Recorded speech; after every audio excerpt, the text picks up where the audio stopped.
Hello, everyone. My name is Noelle Lorraine Williams, and I am the director of the African American History Program here at the New Jersey Historical Commission.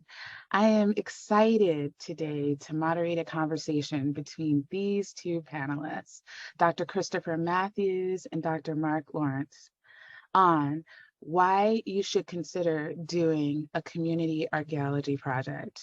As we approach the commemoration of the 250th anniversary of the founding of the United States, the New Jersey Historical Commission is urging folks to explore the ways to expand public engagement by diving into what a community archaeology project is and how it can help achieve this goal. It is now my pleasure to introduce our two panelists. First, Dr. Christopher Matthews is a historical archaeologist and professor of anthropology at Montclair State University. He teaches courses on the anthropology of race, Native North Americans, as well as historical and public archaeology. His research is focused on the archaeology and history of marginalized and racialized communities in North America, with a focus on the Mid-Atlantic region. He is also a specialist in community-engaged research and teaching. Matthews is the author and editor of several books, including The Archaeology of American Capitalism and The Archaeology of Race in the Northeast. His most recent book, A Struggle for Heritage, Archaeology and Civil Rights in a Long Island Community, examines how conflicting histories reinforce social and racial inequalities in both local communities as well as in professional heritage work. Dr. Marc Lorenc is the Chief Public Historian at the New Jersey Historical Commission, who is currently working on the RevolutionNJ initiative, New Jersey's commemoration for the 250th anniversary founding of the United States. Prior to joining the New Jersey Historical Commission, Lorenc was the founder and director of the Dr. James Still Community Archaeology Project, where he explored the intersection of materiality, memory, and meritocracy at the Dr. James Still Historic Office and Homestead in Medford, New Jersey. Using a community-centered praxis, he collaborated with local and descendant community members in a multi-year archaeology project to understand how meritocracy shapes and influences our engagement with material culture and each other. Welcome, Dr. Lorenc, and welcome, Dr. Matthews. I'm so happy to have you here at the New Jersey Historical Commission. Well, Dr. Lorenc is always here at the New Jersey Historical Commission. So good afternoon. Hello, and thank you. Thank you so much, Noelle, for moderating this session. Mm-hmm. Sure, it is definitely a pleasure. I know here at with the African American History Program, which I work with here at the New Jersey Historical Commission. It's really important, I think, in the upcoming years to figure out the different ways we can engage community members in preservation, understanding our reality, understanding history. And so we're thinking and always strategizing for different ways to engage people around their interests and also to help them reimagine what community engagement should look like. So one of the questions that I guess is really important for me and some of our audience members is, how exactly would you two define community archaeology? Chris, you go first. Okay, I was about to ask how do we start. So a community archaeology is it's a way of doing archaeology, which I think a lot of people understand is about excavating materials that have been buried and left behind at historic sites from initial human occupation tens of thousands of years ago, or to all the way up to our own, or all the way up to the 21st century, if you want to be particular about it. So archaeology is the study of those things that are left behind, and doing it as a community archaeology project is a way of broadening both the people who do the work, but also the people who help define what the meaning of the work is. So Community archaeology can be something that's done with the community that exists around a site, exists because of a site, or exists through the way the archaeology is done. And let me explain what I mean by that. So historic sites in New Jersey and elsewhere have a community that supports them in general, whether that's the professional staff, whether it's the local community that enjoys having those sites and perhaps uses them as educational resources for their schools. And that's sort of a built-in community. And they are often visiting sites and they're learning the stories that are there. And they could be a community for archaeology too. Could they come and learn more about the site because archaeology is happening there? Could they come and participate in the site because archaeology is there? In other words, could they volunteer? Could they be part of the team? Could they help out in one way or another? Then there's also communities because of the site, because often historic sites have specific messages. They talk about particular events or people, and there's people who may not be locally connected to it, but more connected because they're interested in that part of history or that person or that event or that topic. And that's another way of sort of engaging folks on more of an intellectual level. Let's ask the questions that we can answer here at this site. And then I think the third kind sort of builds off of that, especially when we're dealing, as you said in the introduction, Noelle, that a lot of communities are not connected to historic sites around them for lots of reasons, right? But if we specifically talk about racialized and marginalized communities, a lot of local history tends to celebrate other folks, the George Washington stories and the like, and people just don't feel connected. But a lot of historic sites could tell broader stories, more inclusive stories. They just have to ask who else was there, and maybe we should be talking about them as well. Like who was in the kitchen, who was working in the farm, who was fixing everything, who was taking care of the kids. I'm thinking, obviously you can imagine, I'm imagining a domestic site, and obviously if you think of an industrial site, who were the workers, who were the communities that were part of this story. And those open up new opportunities, right? And that is how a community can develop because of a site, not just because of the topic on it, but saying like, we should be asking different questions and finding like common ground with other people who feel the same way. So that's sort of the theoretical part of, I guess, community archaeology. The basic part or the practical part is that community archaeology is archaeology done with a community directly.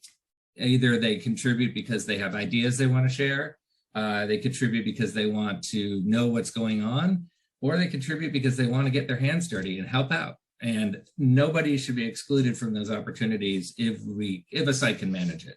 And we could talk more about managing a project later, but I think I'll stop there and see if Marc wants to chime in. And wow, I love that. I love all of that, Chris. That was a great overview.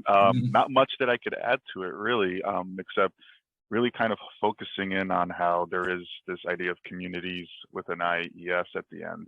And as Chris mentioned, there's very different amounts of varying stakeholdership or investment in a particular site, and people are coming in from different experiences, and there isn't one whole community.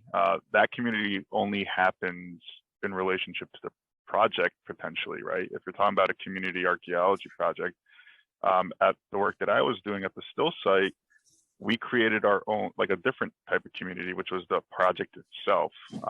So when you do a interactive experiential project, if it's archaeology or any other public humanities project, you're in the process of relationship building there, and you're creating a particular place and a particular product ultimately at the end, where this sense of community is building. And for me, I always return back to Sonia Adalai's definition, right? Community archaeology is a project that's by, for, and with the community. It's those three distinctions, and what that community is, that as Chris laid out, is dependent on the context. And for me, it's always been sort of that relationship building in the present, and how folks can kind of understand their past relationships with each other, with the landscape, with the site itself, and then how all that combines together and comes together. And it's really, for me, also just kind of shifting that traditional paradigm of archaeology when it comes to the public. there's a spectrum of difference, right? There can be public archaeology, there can be public interest archaeology, there can be all sorts of different definitions that academics have come up with that talk about differentiation between how the public is involved in an archaeology project. And I think community archaeology is different in the sense that it is really focused in on bringing in people at the ground level and making sure that they are engaged in the research design, and that, you know, basically the archaeologist recognizes that there's a lot at stake for the members of that community with this project. Nice. Well, thank you both for really presenting some very interesting ideas about how we can think about archaeology, and also what our values are in the work that we all do in the public. So that even if we use a term like Marc has used, relationship building, it also speaks to the notion of a value, of having a value, and the value is that relationships are important to human beings and to the larger community, right? So that whereas one could, you know, be a part of a site and your value could be historic preservation, right? So a preservation of certain artifacts that are related to various sites. But what we see then is like this integration of other values, this value of relationship, this value of community, this value in having people see themselves as agents in the places, spaces, and landscapes that they're connected to. So in that sense, even though we know a lot of our heritage sites are somewhat overextended with regard to volunteers, staff, what are some of the reasons why New Jersey heritage sites should consider doing community archaeology and really make that a part of their value system and their strategy and goals? That was so nicely put, Noelle. Thank you for sort of summarizing those thoughts with such, I would call it beauty about relationships, because that's essentially, it leads right into, I think, to what I would say the reason people should do this is that a lot of, as I described, there's sort of different communities that already have relationships with sites or can have relationships with sites. So I think the notion here that an archaeology project opens up a new way for people to become interested and to feel that they could play a part and have and become agents, right?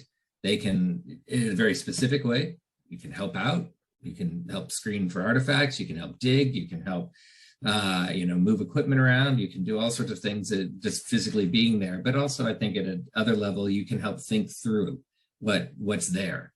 Archaeology by nature, physically, but also metaphorically, opens things up, right? When I teach about archaeology, one of the lessons I have is think about what the world is today and realize that you don't know what's below your own feet. If we already knew, we wouldn't dig, right? It's supposed to be somewhat sort of like, oh, I hadn't thought about that.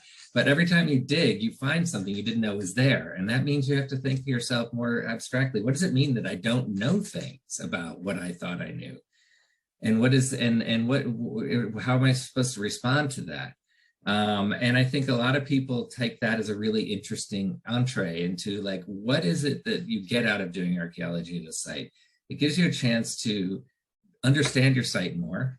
Archaeologists will necessarily do serious historical research and maybe find things out you didn't already know, but also the excavation itself is necessarily going to find things that nobody knew was there, or nobody who's part of the site, because, you know, the sites, as you mentioned, they're already busy, they're already telling a story, and archaeology comes in and says, there's more to it. And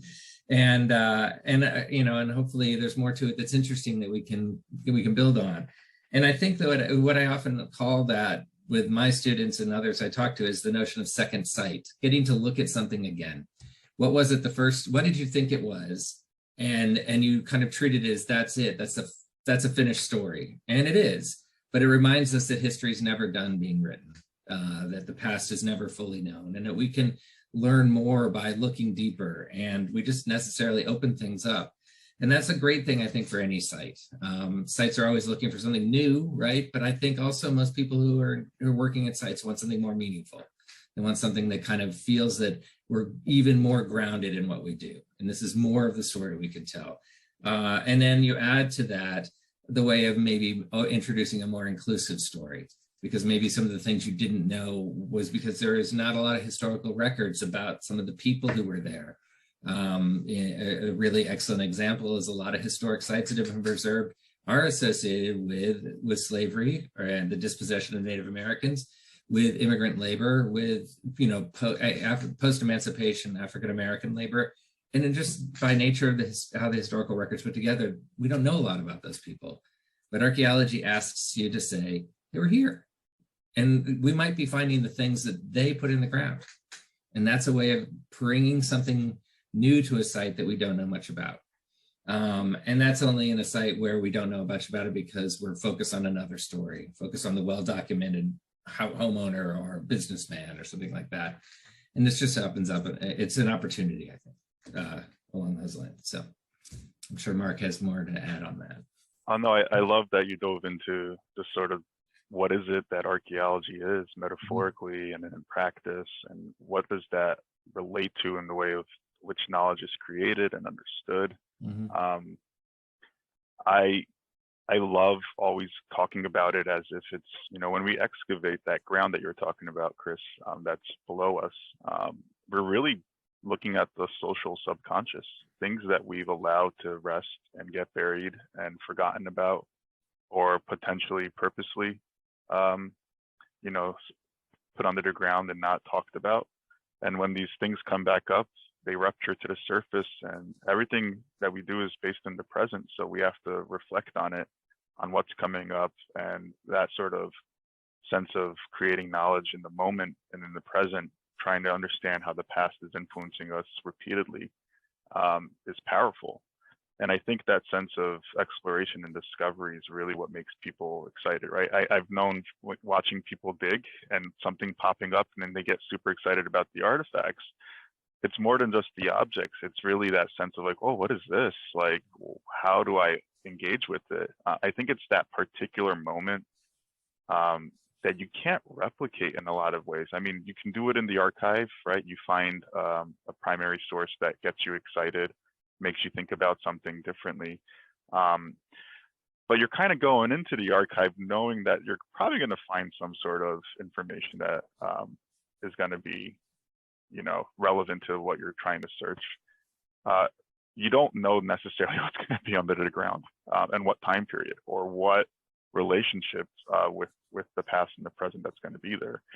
And I think heritage sites should consider doing archaeology because it's that you're creating that moment for people, which is super experiential, super intoxicating, and that it brings people in and they get really hooked on doing archaeology. They get hooked on doing that historical process. And then also, if you are a site that is stretched thin and you're trying to create momentum and have folks sort of gravitate to you, there's nothing more visibly attractive than having a archaeology project going on at your site. If people are walking by, it's an active site. People are going to be curious about what's going on there. I wonder what they're doing, especially since the tools of archaeology look like you're gold, like mining for gold. Almost. You have like a screen and you have shovels and things like that. So oftentimes it's a very physical marker, and it's an active project at a site that sometimes may look stagnant if there isn't any programming going on, right? It might just look like a building. But if you're doing an archaeology project, there's movement there and it creates this sort of inertia. And then obviously the things you find out, the reports that you write, the exhibits that you can create, that adds new stories, new perspectives to what the offerings are at this site, which is why if you're a site that hasn't considered doing a community archaeology project, this is a great way to not only create new interpretive exhibits, revisit some of the stories you've been telling, but it's also a way to get people engaged. So it works in so many different ways on why it's a great thing to engage in. These are all just great insights. They're just sparking so many thoughts in me, and just one of the things I was thinking of is that often when we think of community members, we're often thinking of like sharing knowledge, but there's also this aspect of the knowledge of certain artifacts that community members may be able to contextualize for the folks who are the professionals doing it, right? So there might be like a cultural framework that a community member will be able to bring to the project. So it makes me think of like knowledges with an S, you know. I loved how Chris used this term, second sight, you know.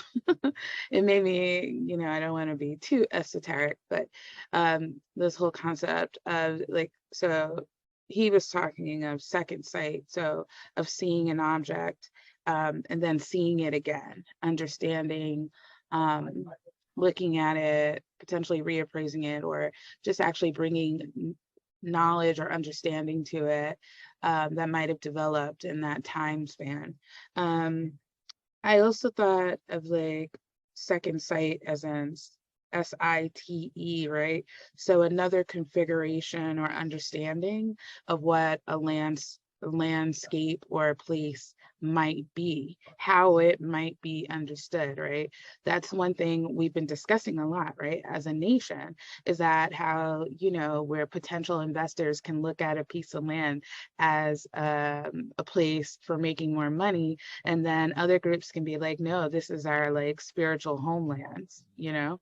So we have that kind of play with second sight, or some may say like a reframing or recontextualization, but how you can have these like simultaneous realities existing. And by bringing in various aspects of the community, we're moving towards a deeper understanding of how space exists for various communities, you know, and coming to some point of understanding, and dare I say justice. And so one of, and then also, I mean, one of the highlights of this is one of our grantees, Monmouth County Historical Association. They recently did a exhibition called Beneath the Floorboards, and looking at Marl Pit House. And so the curator, Joe Zemla, he incorporated some of the work from Dr. Farris Thompson. And so he was able to recontextualize, there were some corn formations that were in the attic. And through having the opportunity and looking at different scholarship than what he was used to, he was able to say, oh, these corn formations existed in Brooklyn. He was able to make that connection and also connect it to, you know, ritual work by African Americans. Whereas if he didn't integrate, now that's not someone being at a site, but that's incorporating like a second site or a second knowledge or an expanded notion of knowledges. It was then essential in understanding what these artifacts really were, right? The truth of them, you know? So you all did a great job kind of highlighting the challenges and opportunities. Before we move on, I just wanted to know, are there any other challenges or opportunities that you want to touch on? Or, you know, I understand if there aren't, but let me know. Well, I think that I think we've talked a lot about opportunities, and we touched on a lot of important, you know, positive outcomes that come from doing a community archaeology program. The challenges are just sort of logistical. You have to have an archaeologist, and we strongly recommend you reach out to professional archaeologists that you can identify through the Historic Preservation Office or through a local university, just so that when you consider doing the archaeology, that the archaeological kind of field work and lab work and report writing is done that way. And that's not so much a challenge that's insurmountable, but it is a responsibility. That's the point, is that a lot of what looks like archaeology, to a non-archaeologist, it looks like you're digging holes in the ground. They just happen to be square. But there's so much more that goes into it, and it's in the mind and the training of an archaeologist. So it's just making sure that you have that kind of foundation, and that you work with someone who can provide that expertise. I think the other challenge is ensuring that when you are reaching out to communities, that you challenge yourself and say, who are these people that I'm reaching out to, and how come I already know them? Because it's obviously not everybody. So how can I expand on who's connected to this? And there's a lot of ways you can do that for yourself to help overcome that challenge. And one simple way is to work with archaeological communities who have relationships that might extend beyond your site's relationship, but also asking, who's in the community who's not here, and finding out ways to invite them. Obviously, you can't, and make it easy for them to get there. I mean, I was just saying, you can't drive up to their house and bring them, but maybe you can. If you know that they'd like to come and they can't get there, see if you can help it out. But because I think providing access to this is the biggest barrier, because once people are on a site and have an interest in understanding what they're doing and have enough sort of training in the responsibilities of what excavation, or what thinking about the past, or what engaging with this on a personal and social level, anyone can do it. Who wants to, in the sense, like, it's not hard work, but it is something that is sort of behind a barrier in a lot of ways. And those barriers are things we can overcome. And historic sites should be working on that. And I know they already are, but like, how do you expand that? And an archaeological project provides an opportunity as well. Maybe people aren't coming because they don't see an attraction, but an archaeology project is like, that's interesting. Why would you be doing that? So I think that, thinking about those questions is really important. Yeah, I think one of the biggest challenges is, as much as we've been highlighting the beauty and the benefit of doing relationship building, that's hard work. And it's sometimes things that sites and archaeologists aren't trained in doing, right? And I don't know if there ever really is a training manual on how to do that. I think it's putting yourself out there and introducing yourself to members of the community, to organizations and groups that, as Chris was mentioning, you don't see at your site, and really being honest with yourself if why that might be, and putting in the time in any sort of project that you create, not even focusing on the end product, and really just focusing on that step one, which is, how do I reach out to these folks? How do I create these relationships and maintain them? I think that's super essential before any actual excavation or research project starts. And it comes back to the things that both you, Chris and Noelle, that you were mentioning with the knowledges, with the S part, right? That's the opportunity that comes with this community-based archaeology work, is that you are going to be allowed to bring in these different perspectives, different ways of seeing things that are coming out, or understanding the relationship people might have to those things.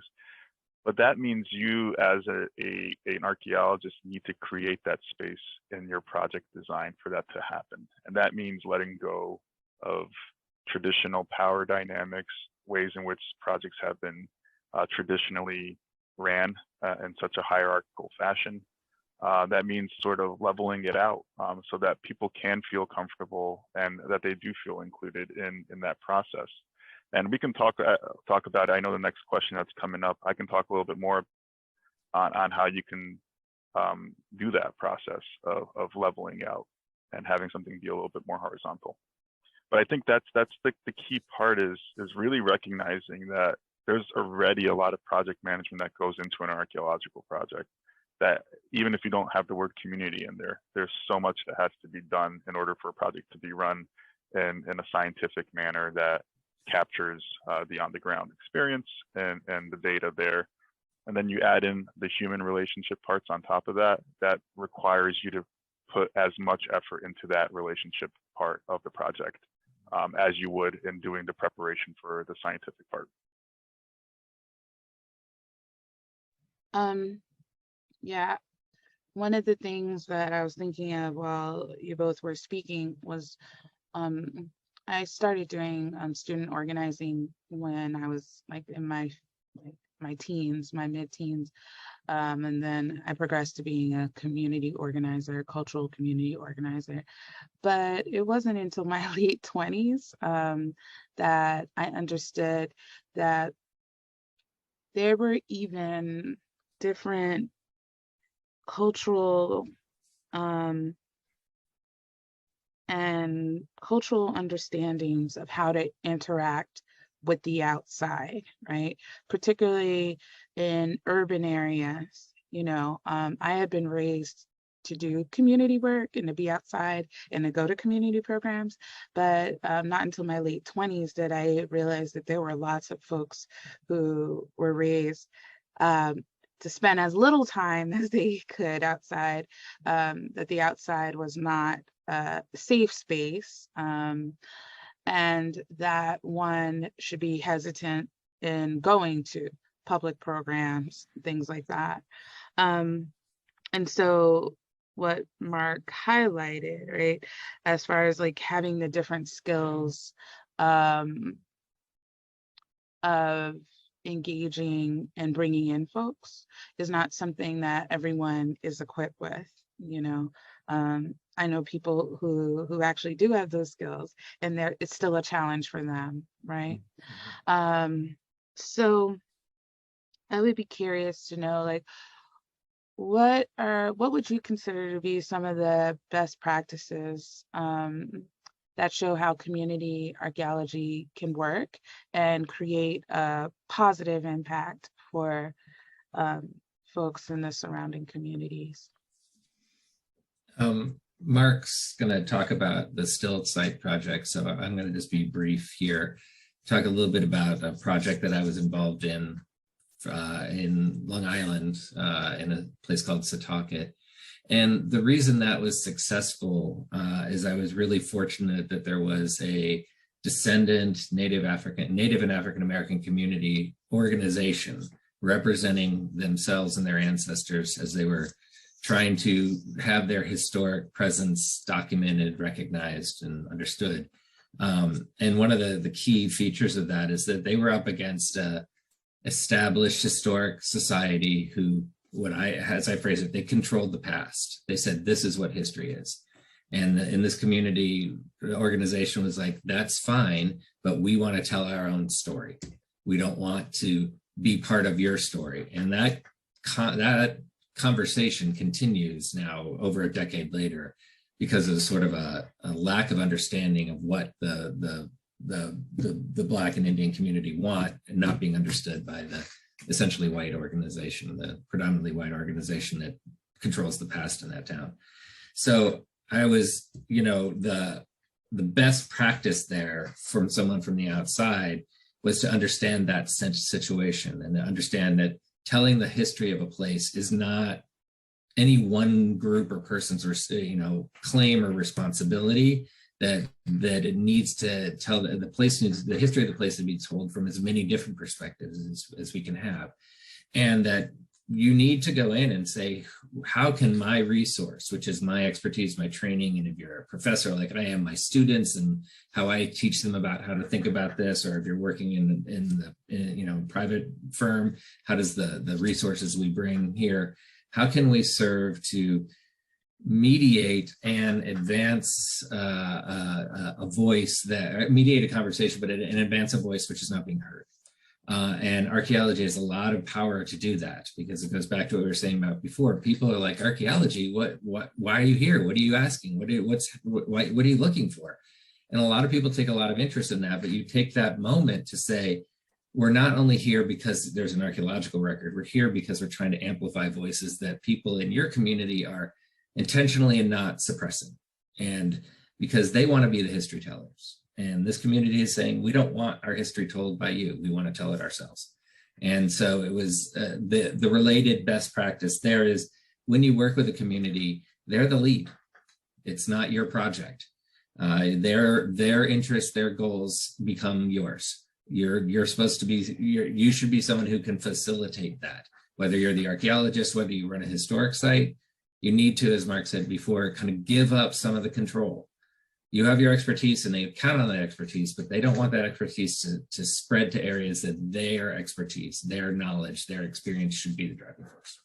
So maybe that's a good lead in for Marc because he can really illustrate that through how he did his project at the still site. So I'm going to pass it on. No, and that's amazing, Chris. And when I was doing my graduate studies, I was pulling from a lot of Chris's work on community work, right? There's a lot of great archaeologists out there that are doing community-based work. I mean, I can highlight all of them. I just don't want to hurt them if I don't. but like, there's archaeology in the community, a program that Alexandra Jones runs in Washington D.C. is phenomenal. What she's been doing there as a nonprofit, trying to get folks engaged. And I think what we share, all the folks who are doing this sort of community-based centered paradigm, is our desire to not do archaeology as it was done, right? As it used to be done. And by that, and I mentioned it a little bit before, is it used to be, and still in a lot of places is hierarchical. It is kind of like you enter a project, the researcher tells you what they're trying to find out, and that's the only thing you're trying to work towards. And as Chris alluded to, you don't do that and you're doing a community archaeology project. You are taking on a different role. You are a steward, you are a public servant. Your expertise plays a certain role in it, but not the entire role of it. For me, I think what some of the best practices you can do is really entering that space, and it helps coming from an anthropology background and trying to understand the community and the time period and the history of the people you're walking into when you come to a site. Before you do anything, because you don't know what the dynamics are in that community. I've learned at the still site by talking to the different folks that are sort of pulled into that gravitational pull, that there's so much more going on the ground than you probably could ever imagine. There's different relationships between certain people, certain decisions in the past that might still have unexpected repercussions that people are still dealing with, that you have to kind of come in recognizing that part. And that's a big part of the background research, but that's also part of building that relationship. I've been fortunate that I walked into a situation where the descendant community was super active at the still site, and they were really carrying the ball. And I came to them, I remember like going there as a grad student being like, hey, here's what I can offer. Is there any way I can help you guys do what you want to do? And I think it was that sort of framework as a best practice, is recognizing your position in everything, and coming in, offering your expertise, but not coming in there and be like, here's what you're going to do, right? Like I don't think I've ever taken that tone. Maybe Sam still can tell me otherwise, but I'm pretty sure he hasn't. But the thing that you could control as an archaeologist or someone that's trying to run this type of project is finding ways to lower the barrier of entry. The way you design a project, I understand there's funding like restrictions and things that you need to take into consideration. One of the biggest things I did at the still site was make sure that no one had to pay to take part in this project, and that the scheduling was flexible enough for people who can't commit to a 4-week field school where they're there, Monday through Friday or Monday through Saturday every day, that they can still take part in it. Those are the two big things I wanted to get rid of right away. The transportation issue, as Chris mentioned too, that's important too. People can't get to some of these sites. How do you lower those barriers of entry? Where do you have the power to do that? Where can you find grants that will support that work? I was lucky enough that the New Jersey Historical Commission gave me a project grant in 2016 to do this work. And it's the type of work that we're looking to support more of. So if you're out there trying to do this type of project, please put in a grant and show exactly how you would do this community-based work. I also saw this as an opportunity to build capacity at the site, not just in, like an organization's volunteer numbers. I'm talking about like, hey, if you come to this project, before you ever dig, you're going to be going through multiple workshops, learning about what archaeology is, how to do it, why it's important, so that you can become the teacher of the next volunteer, so that it becomes this sort of self-sustaining network of community. And then you build off of that sort of knowledge base that you're creating. And then that allows people to then put input into co-designing a project. You need to first build the capacity and then also be receptive to the different knowledges that are in that community. And then you could all come together, have a dialogue, build a project, and then you can carry out that project. And when you do carry out that project, that's when you start recognizing your position in it. You know, I was obviously like the field director, and I knew like where we're digging, why we're digging, but those decisions on where we're digging came about after we held a community meeting where I said, here's what the ground penetrating radar is showing us. This is most likely going to be X, Y, and Z. If we dig here, this is what we could find out, most likely. You give folks options, and then you plan your project based off of how people react to that after they develop the knowledge of what's going on with the actual excavation. So yeah, I think that's the best practice I can offer right there, is sort of recognizing that this is sort of a journey, and it's not, and it doesn't end once you stop digging. Like the relationships you build with this community, the interpretations that you make with the recovered data, this is all a continual process that continues until, I don't know, until the end, really. So that's my my quick response to that question. Wow, thank you both for the insight, particularly, you know, highlighting how can we make these this process as easy as possible for folks, and also the ways to empower people so that they can be empowered, but then also teach others to keep, you know, the longevity of the project, but and also allow various people to kind of become a part of it. Because if you're able to teach volunteers to be teachers and leaders, then they can then, you know, it expands the breadth of the project horizontally too. So I guess my final question would be, if you were a site or an organization interested in starting a community archaeology project, what would be the first steps that you would take? Like I noticed Chris had identified earlier, identifying the Historic Preservation Office in your area, which is something I just, you know, I never thought of.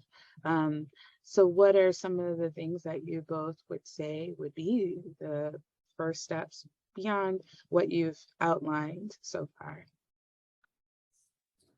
Well, I guess, I mean, that's sort of a, like I would call logistical, make sure that you're crossing all the T's and dotting all the I's, because most historic sites are protected by either being on the National Register or something like that. And so there are rules, and site managers will know those, or at least be familiar with them, or go to the HPO to find out what they are. But I think the first step, even before worrying about that, is sort of developing a capacity within the community that is a historic site to take on something new that would be challenging. As much as it's an opportunity, it's a new project, it's new things to think about, new issues to kind of confront and resolve. And then tying into that to saying the most important part of your capacity is, how do you provide that inclusive opportunity so that the community isn't the one that's already there, and saying, how do we expand on this? And that doesn't just apply to archaeology, obviously. Historic sites are always looking for new folks to kind of pay attention and take an interest, but how do you do that in a way that would be addressing some of the more justice issues that we've kind of been talking around and in today? Is, you know, there are communities that are excluded because the history isn't about them. History itself isn't for them in their understanding, but, you know, becoming like a resource that makes sense to people and that is accessible to people. That requires some transformation in the way most people imagine what a historic site is.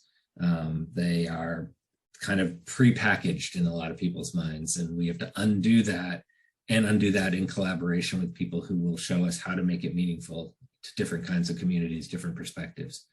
So the first step is introspection and immediate outward looking.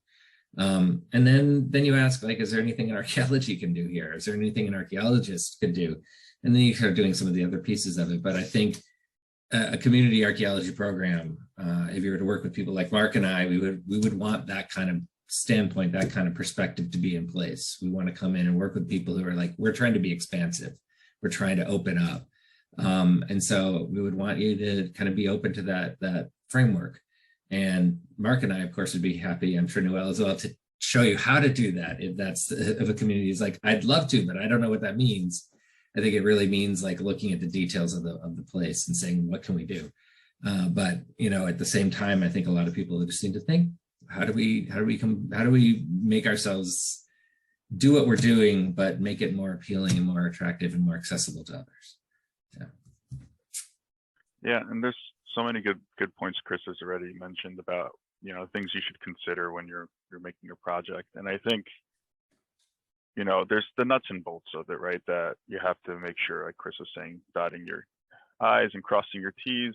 That's all easy to do, and there's guidelines on how to do that and what you have to take into consideration before starting an archaeology project.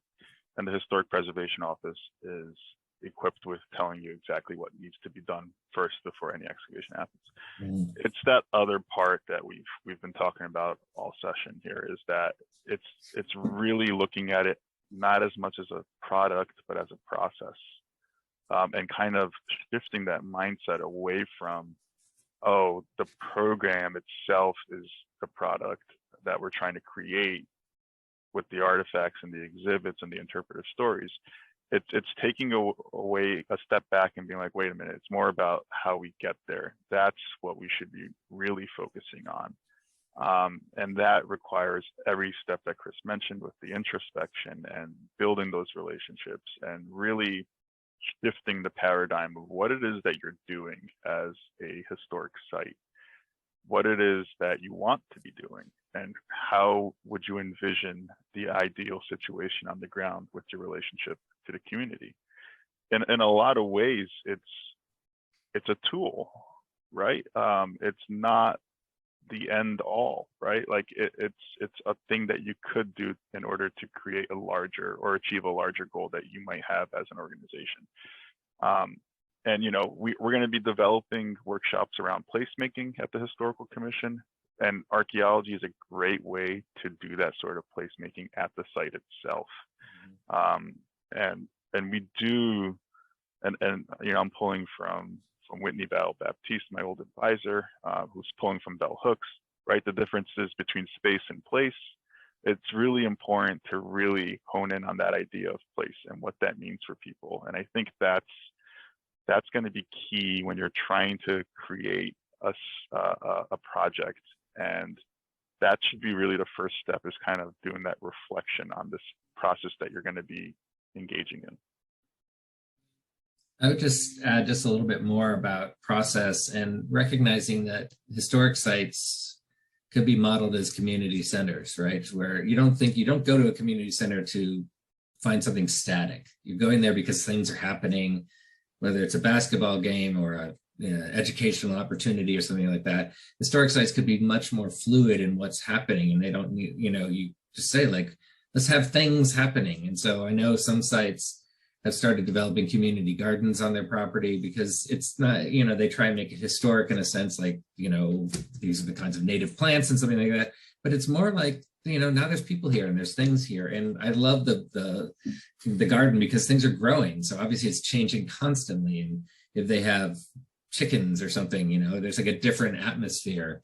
And just kind of saying like, it's just a little bit more alive. And I think a lot of historic sites suffer from kind of it just sits there, and it's not supposed to change because history doesn't change. And you can kind of use the metaphor that history is always changing. So the site should be changing. It should be just active. And archaeology is an amazing way to be active, which is also directly historical. You know, here's the things, here's the resources, below ground resources that are right there, and we're discovering them every day, or we're doing this, you know, a week every summer. But however, you know, a site can manage that. But yeah. I was kind of curious, Marc, before we close, how would you define the difference between space and place? Space to me is a physical contained area. Place is all of the social and human emotions and relationships you have to that physically bounded area. So it's sort of the richness of not, and we know we can say human because that's the frame that I'm working from, but it's much more, right? Depending on your culture and your beliefs, place can be something even way more meaningful, where there's you know, animals and landscapes, all of that interrelated to the way you experience life in a particular area. Yeah, it makes me think of something Marc said a couple of weeks ago, and I'm sure obviously this is a part of Dr. Matthews' practice, is how important it is for the different groups who are involved in community interpretation, education, involvement to work together. So to have more interactions between historians, whether they're in the academy or they're community historians, like in Newark, connected to like bookstores, or having nonprofit community groups, you know, as we express, connected to these archaeology projects, connected to historians, connected to businesses. I think we've seen a lot of that in the past couple of years, with this like farm to table concept, right? Mm-hmm. So understanding the production of food, particularly in our cities, as something that can happen locally, really dismantles this kind of like global kind of always reaching and taking from another space to sustain ourselves. So it's another form of placemaking. So we have seen a lot of like, how do we make our local communities more relevant? But I think what he expressed a couple of weeks ago is, how do we keep reconnecting all of these groups together? I think that's definitely something the commission will continue to be involved in. You know, as Dr. Matthews discussed what they're doing at Montclair State University, it's just very important that folks are making these connections in different ways, because it really enriches all of the work that we're doing. Mm-hmm. So before we close, I would just like to find out if there are any final comments. Otherwise, we will close for this meeting for a juncture in time. I just want to say thank you for including me in the conversation. It was rewarding, and it's great to have a chance to talk about these things. And perhaps there's something into that, into thinking about bringing communities together. Sometimes that's when you get to talk about things that aren't spoken about, because there's not a reason, there's not a place, there's not the people there. So keeping that in mind is another output or ongoing opportunity I would recommend. And if you feel sparked by any of the conversations here, please reach out. I am more than happy to help walk you through what the options are, and you know, help you develop a community-based archaeology project, or any other program really that ties into this larger picture that Noelle's talking about. The 250th is coming, and we know that a lot of folks on the ground are going to be trying to get the public engaged, and that's going to require us to kind of stretch our imagination and think creatively. On behalf of the New Jersey Historical Commission, I'd like to thank you both for engaging in dialogue today, and participating in this conversation. I would just like to encourage folks, this video, in the notes under the video, there'll be resources and contact information if you have any questions for Dr. Lawrence. Also, please feel free to join the New Jersey Historical Commission mailing list for our grant and program opportunities. And also more information on our upcoming initiative, RevolutionNJ, as well as the African American History Program and the upcoming Black Heritage Trail. So thank you very much and have a good day.